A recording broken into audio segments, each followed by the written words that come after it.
How Ken Blanchard's principles can transform educational leadership. We're going to dive into Leading at a Higher Level by Ken Blanchard, but we're not just going to look at theory, we'll examine it as a roadmap for creating high performing organizations. Let's see how these ideas not only apply to corporations, but to higher education. Universities face silos, inconsistent service, and change fatigue. Higher education often operates in these silos of faculty, staff, and student services, which remain disconnected. This fragmentation leads to inconsistent student experiences and makes collaboration overall much more difficult.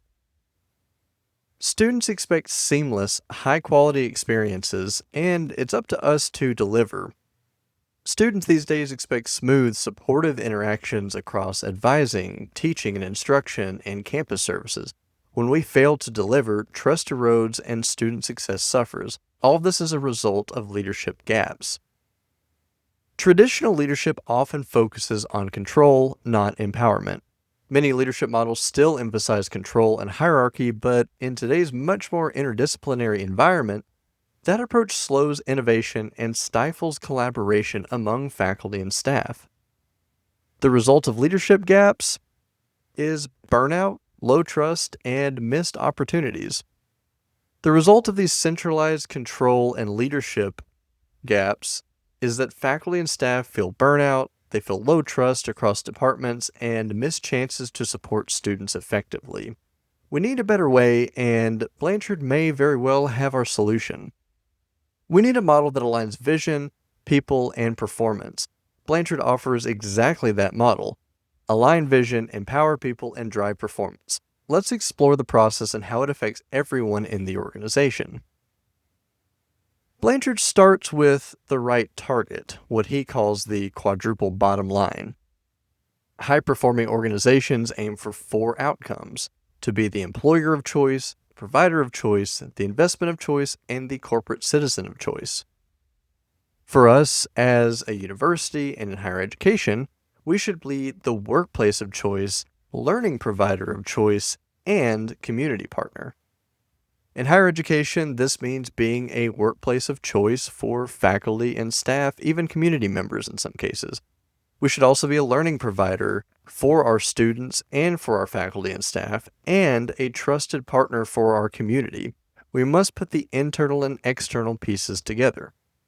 High-performing organizations scores model: shared information, compelling vision, ongoing learning results, systems, and shared power. The scores model defines high-performing organizations: shared information, compelling vision, ongoing learning, relentless results, energizing systems, and shared power. But empowerment means creating conditions for people to use their power. Empowerment isn't giving power, it's creating conditions where faculty and staff and even student leadership can use the power they already have to serve one another better and more effectively. We match leadership style to development level: direct, coach, support, and delegate. Situational leadership 2 teaches us to match our style to a person's developmental level. Direct beginners, coach learners, support those gaining confidence, and delegate to the achievers within your department or within your overall organization. Trust is the currency of organizations. Diagnose and repair it intentionally. Trust is built on 4 leadership pillars: ability, believability, connectedness, and dependability. Leaders and constituents should diagnose trust gaps and repair them with transparency and accountability.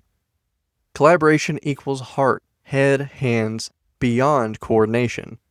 Collaboration goes beyond cooperation. Unite means using differences, nurturing trust, involving others in purpose, talking openly, and empowering action. And all of this leads to flipping the pyramid. Leaders serve by removing barriers. Servant leaders flip the pyramid. Once vision is clear, leaders serve by removing barriers and helping faculty and staff succeed. We work collaboratively with one another in order to serve one another for a greater cause. From fragmented to aligned, trust-based culture. When we align these principles, we move from fragmented systems to an aligned, trust-based culture where collaboration and selfless leadership take center stage. In doing so, we go from the old top-down approach to supportive leadership where we work with one another and lift each other up. This results in better experiences. Better experiences equals stronger outcomes for students. Students experience better advising, clearer communication, and stronger support, all leading to improved retention and success. We all want more student success, but it starts with each one of us making meaningful impacts at every level. To do this, we measure what matters: engagement, trust, and service quality. Track what is the most impactful, such as trust scores among staff, engagement metrics, and student satisfaction indicators. Measuring these shows cultural and operational progress and identifies places we need to grow and develop together as a team and as an organization. But let's talk about quick wins, starting small.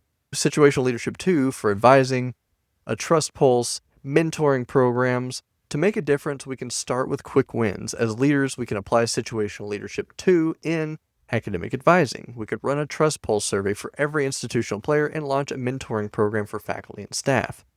Define your leadership point of view, anchor your actions. Blanchard urges leaders to define their leadership point of view, values, beliefs, and expectations. It anchors your leadership, but also clearly communicates to others the type of person you are and the type of leader you want to be.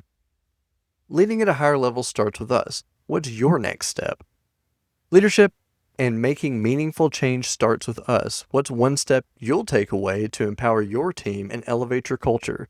Let me know in the comment section down below. I'm curious.